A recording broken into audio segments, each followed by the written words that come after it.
Hello everyone, hope you're doing well. I thought we'd have a look at the data mines of the last few days, since there's been a lot of little changes that haven't been in the change logs, which have come along with this major update too. There's been a bunch of stuff going on, of course, just before the major update and after the major update, and that's just because there's a lot of stuff that they have to fix because of the major update. So we're going to have a look through some of it and also talk about maybe some events that will be going forward. As always, if you enjoy the content, make sure to subscribe and also like the video.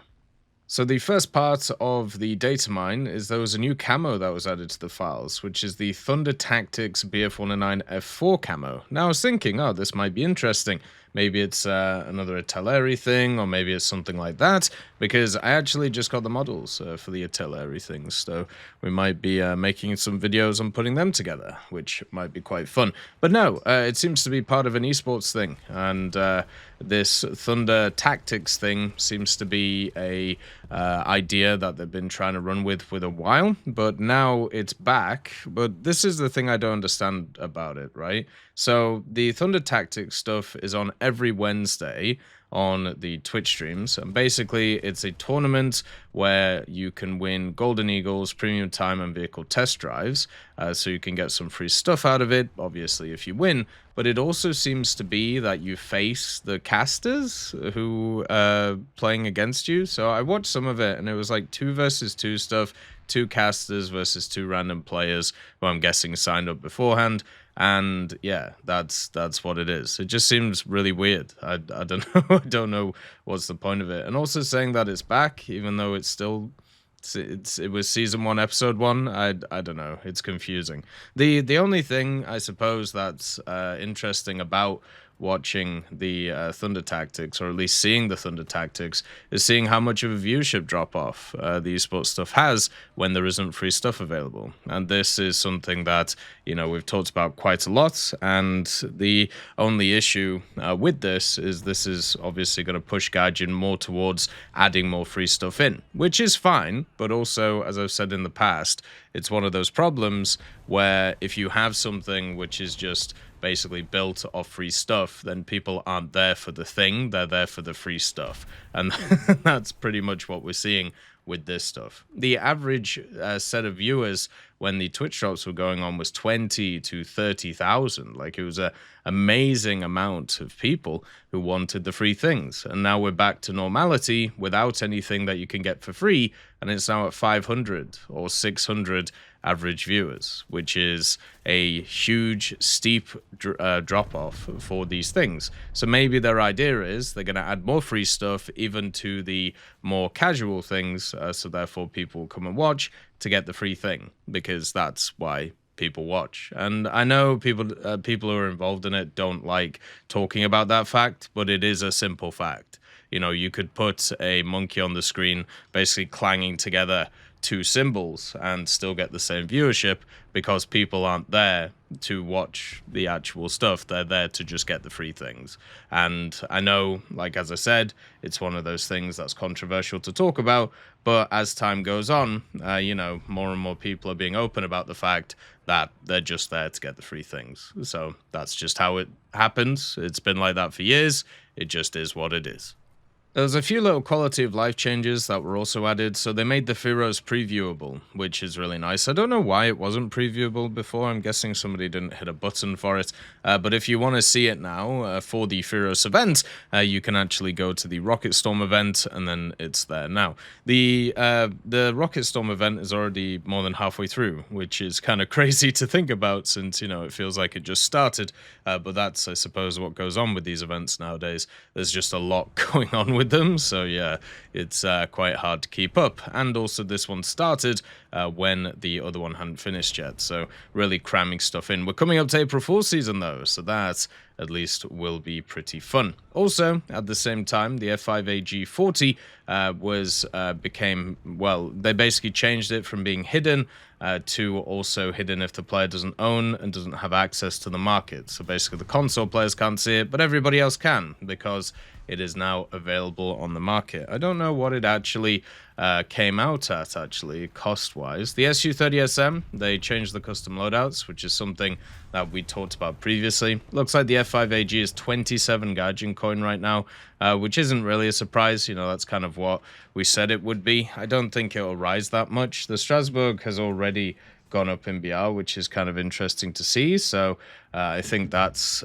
quite enjoyable. Also, at the same time, the model or texture changes have come in for the F89B, the MI8 AMTSH, the XM246, and also the Ersatz York. So there was obviously a bunch of problems with those vehicles that they've had to fix too. The funny thing about the syncability, by the way, of the F18, I wondered, because obviously there's been videos wandering around of the Hornets bouncing off the water, which I thought was kind of funny for a naval vehicle. But also at the same time, I kind of wondered, how does that happen, right? And it turns out it's the gear springs. So the gear springs of the Hornets, their sync factor was changed from 200 to 1000, and also their sync rate multiplier has gone from minus 132.421, completely random number, to 0.2.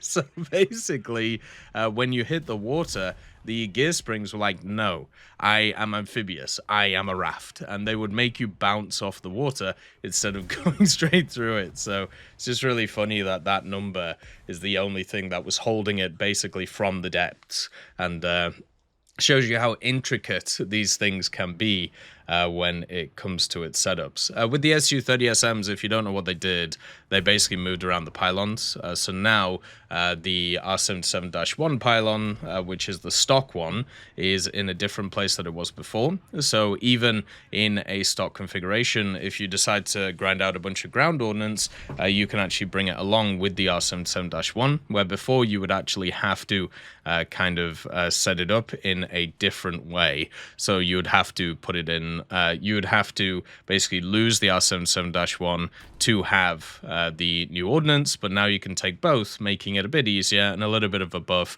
to the SU-30SM when it is stock. They also changed a bunch of TWS stuff, so basically fixing a TWS tracking fix. This might have been a problem that was affecting a lot of people. They did a lot of changes to TWS over this update, obviously adding in the ESA TWS and also the TWS Plus. So I would not be surprised if that was the area which is going to be focused on the most in terms of these types of things. And also, of course, the LA5 is back for Germany, which we talked about earlier.